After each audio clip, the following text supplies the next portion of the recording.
Journée internationale pour l'élimination de la violence à l'égard des femmes, une célébration qui, selon l'OMS, tire sa source de l'assassinat le 25 novembre 1960 des sœurs Mirabal en République dominicaine. Le dossier de la rédaction s'intéresse au marché à ferraille de Sugunikura. Ce marché dit des ferrailleurs est un vaste espace dédié uniquement à la ferraille et à sa transformation. À l'international, nous parlerons de l'Éthiopie. L'armée recrute le Premier ministre sur le front. Fidèles téléspectateurs de Joliba TV News, bonsoir et bienvenue dans ce journal. La journée internationale pour l'élimination de la violence à l'égard des femmes est une journée internationale célébrée le 25 novembre et soutenue par l'Organisation des Nations Unies. La date du 25 novembre est récente. Cette célébration, d'après l'OMS, a pour source un événement particulier, l'assassinat le 25 novembre 1960 des sœurs Mirabal en République dominicaine. Elles étaient militantes politiques dominicaines. Cet assassinat, commandité par le dictateur Rafael Trujillo, fut la principale raison qui a conduit la République dominicaine à proposer cette journée de lutte contre la violence faite aux femmes.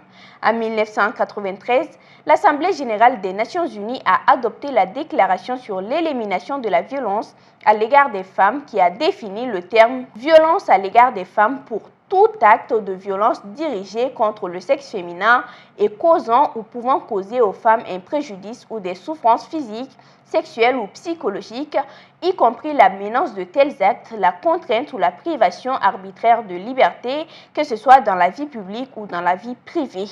Le 17 décembre 1999, l'Assemblée générale de l'Organisation des Nations unies a proclamé le 25 novembre la Journée internationale pour l'élimination de la violence contre les femmes. L'ONU a invité les gouvernements, les organisations internationales et les ONG à organiser des activités pour sensibiliser le public aux problèmes de cette journée comme une célébration internationale.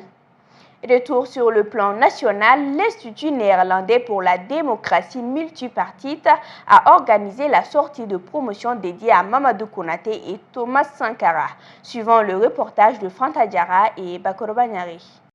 Une première sortie de promo dédiée à deux grandes figures de la démocratie et de la politique africaine. Il s'agit de Thomas Isidore Sankara et Mamadou Konaté. Ce projet de formation est initié par l'Institut néerlandais pour la démocratie multipartie, en partenariat avec l'Union européenne. Il a pour but de promouvoir la politique paisible, juste et représentative partout dans le monde.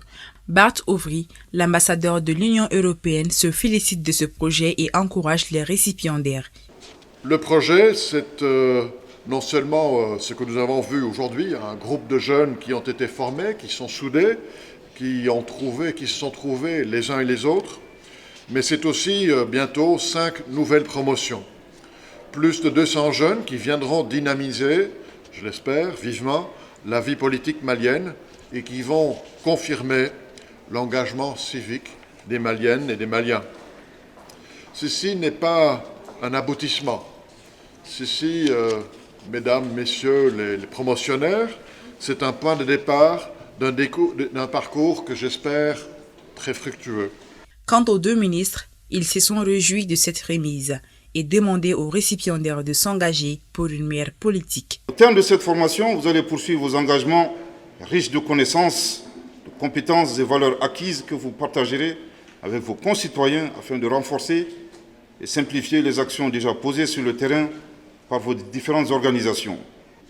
Je voudrais remercier l'Institut néerlandais pour la démocratie multipartite et l'abnégation de son représentant régional, M. Maïga, l'Union européenne, la commission scientifique et les formateurs des écoles, tout en réitérant mes vives félicitations aux récipiendaires que j'invite à incarner et traduire les connaissances, compétences et valeurs acquises dans leurs pratiques civiques et politiques de tous les jours.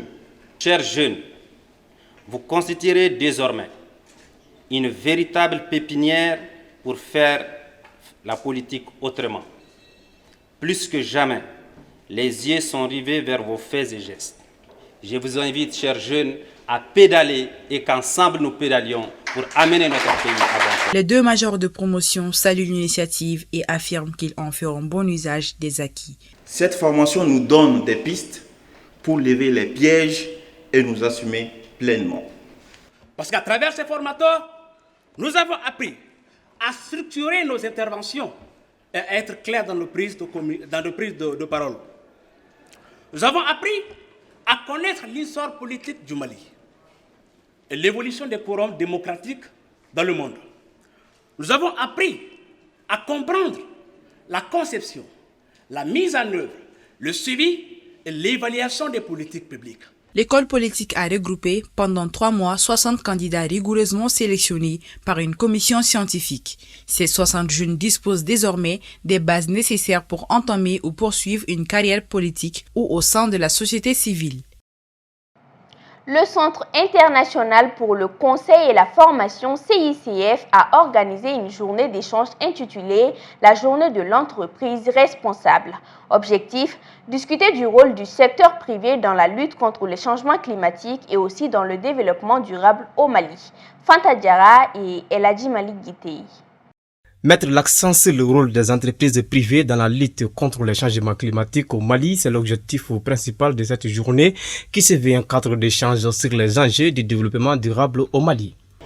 Aujourd'hui, nous sommes dans un monde où le changement climatique est devenu plus qu'une réalité, c'est une inquiétude. Donc nous devons, surtout nous les pays sous-développés, prendre cela en compte et trouver des solutions idoines, d'où ce cadre d'échange afin de réduire les impacts du changement climatique, les impacts des externalités des entreprises sur le changement climatique et la communauté environnante. Au cours de la journée, 4 panels seront animés sur des thématiques en rapport avec le changement climatique et le développement durable. Alors, nous avons prévu 4 thèmes qui s'articulent autour du secteur privé face au changement climatique, la problématique du genre dans les organisations, le financement des microcrédits face au changement climatique et le financement d'impact. Tous ces thèmes-là sont importants. Pour minimiser l'impact des changements climatiques sur les populations, les acteurs du secteur privé doivent réfléchir en innovant sur la production, l'industrialisation, voire sur l'économie en général. Vous avez un rôle d'innovation, parce que les solutions passent par de l'innovation. Et l'innovation, c'est le secteur privé. Donc vous avez aussi un rôle de sensibilisation.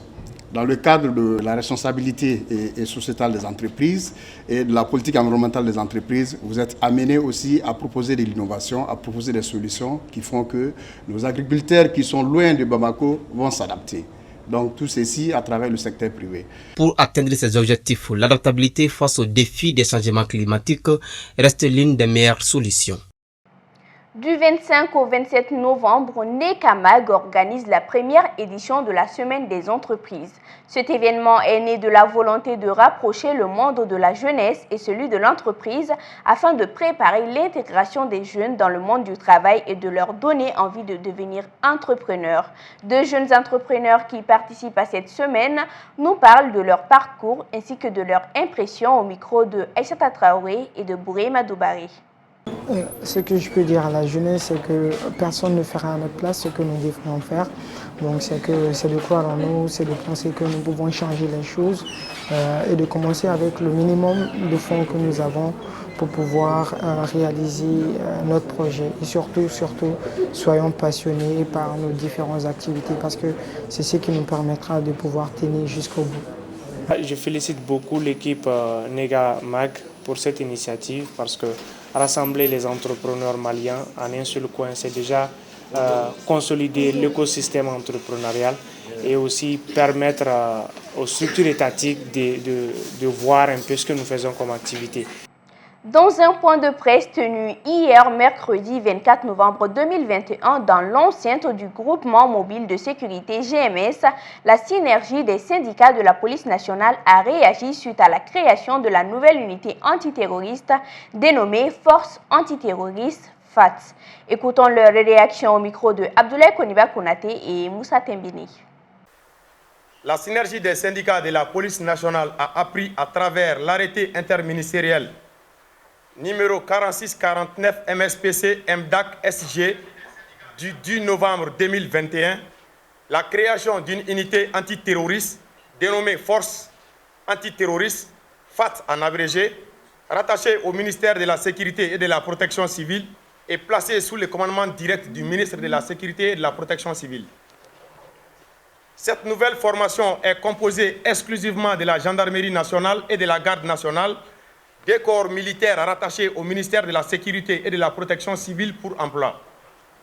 La synergie s'est dit consternée par rapport à la création d'une telle unité de corps militaires au département de la Sécurité et de la Protection civile et invite les plus hautes autorités à ramener cette force au département de la Défense et des anciens combattants, tutelle des corps militaires. Elle informe l'ensemble des policiers du Mali qu'à l'issue de la rencontre avec le ministre de la Sécurité et de la Protection civile et le directeur général de la police nationale, dont elle salue et félicite leur volonté d'écoute, il a été retenu la mise en place d'une commission au ministère de la Sécurité et de la Protection civile pour la création et la réorganisation des unités spéciales et antiterroristes de la police.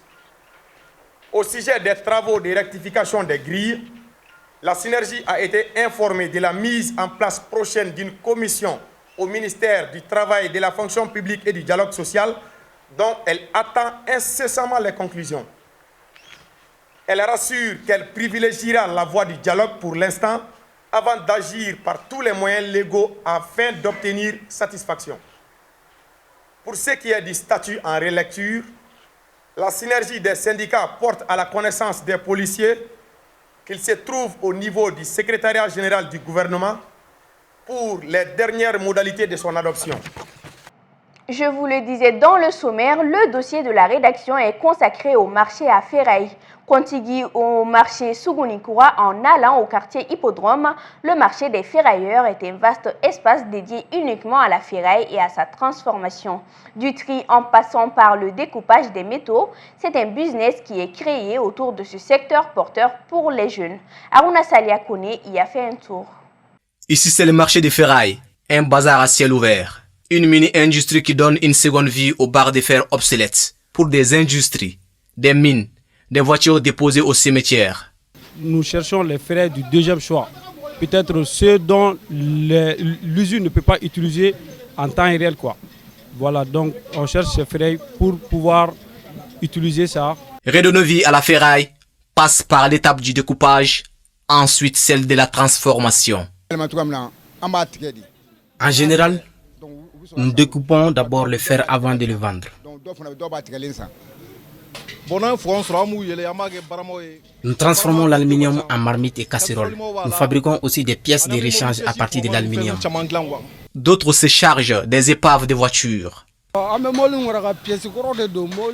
Lorsqu'on découpe les voitures, nous vendons les pièces en bon état aux garagistes. Les pièces détachées issues de ces voitures font l'affaire de Oumar, mais avec parfois le risque d'aller au commissariat pour des cas éventuels de voitures volées. Je revends les pièces de rechange ici de ces voitures. Les voitures volées constituent des difficultés pour nous. Parfois, on nous convoque à tort au commissariat. La manipulation du fer engendre parfois des blessures. Un infirmier est sur place pour les premiers soins.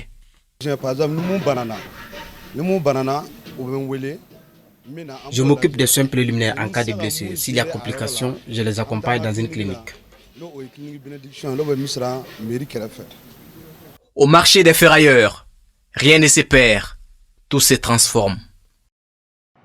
L'image du jour est consacrée aux habitats Télème dans la falaise de Badjangara, à Mopti.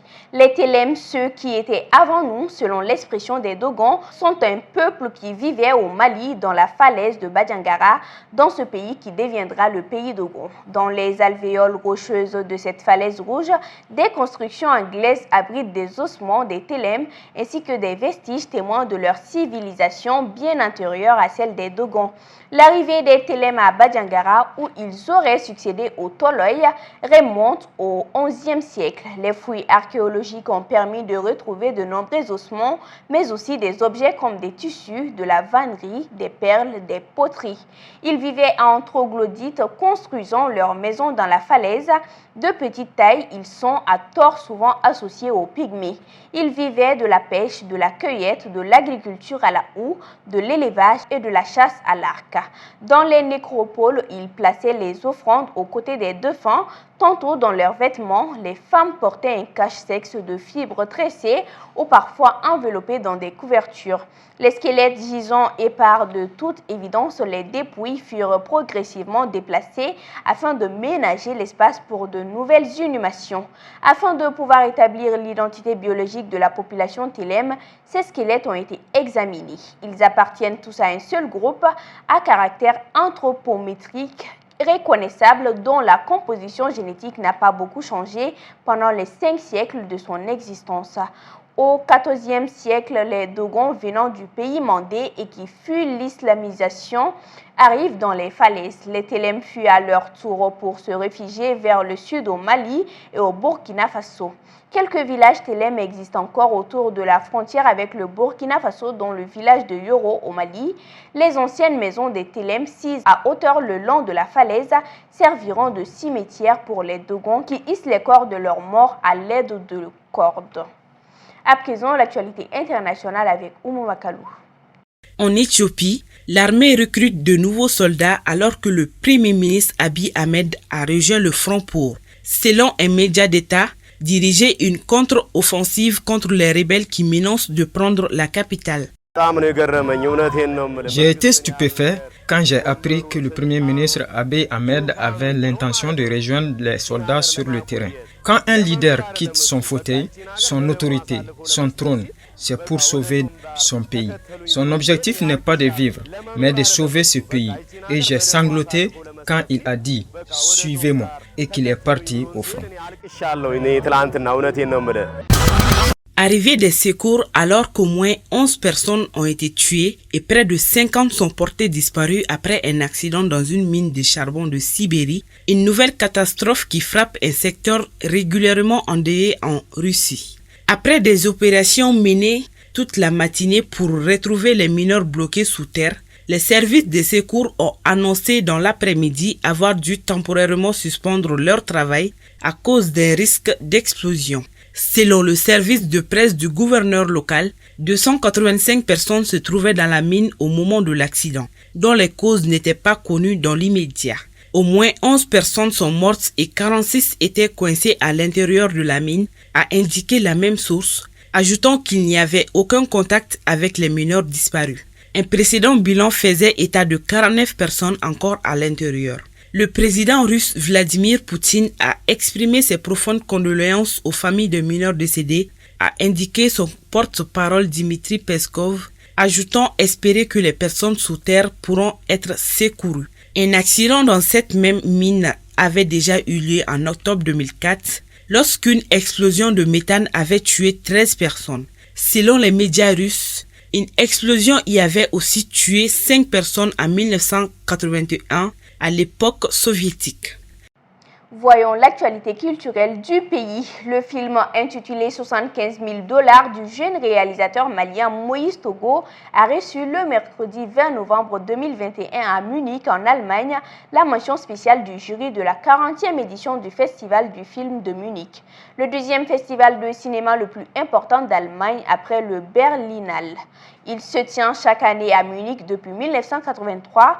Sorti en septembre 2020, le film 75 000 $ avait auparavant remporté le prix de l'œuvre expérimentale de la SCAM en France et la mention spéciale aux arts Electronica en Autriche. Le film compte également une quinzaine de sélections dans des compétitions et festivals internationaux.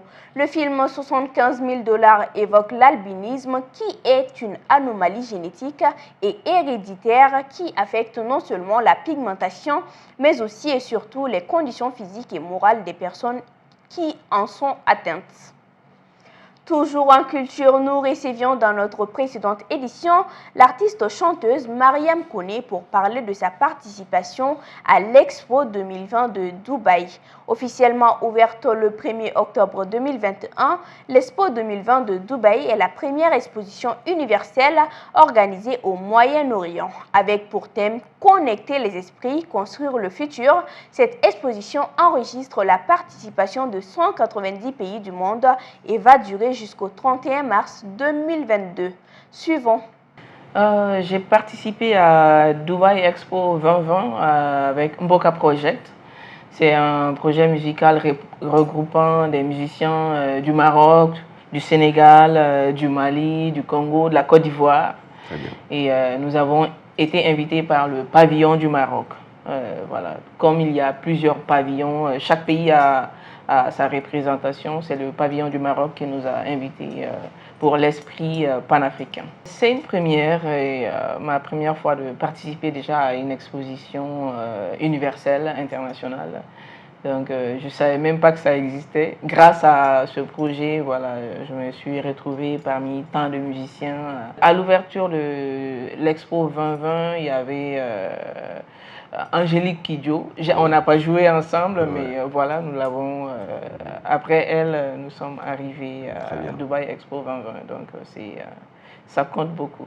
Un projet immédiat, en fin d'année, là, je concocte un single déjà prêt qui était prévu, la sortie était prévue pour novembre 2021. Cette fois-ci, en décembre, ce sera un cadeau de fin d'année. Le titre, ça s'appelle Toujours debout, ça veut dire beaucoup. Fidèles téléspectateurs de Joliba TV News, c'est la fin de cette édition. Merci à vous de l'avoir suivi. Excellente suite de programmes sur Joliba TV News.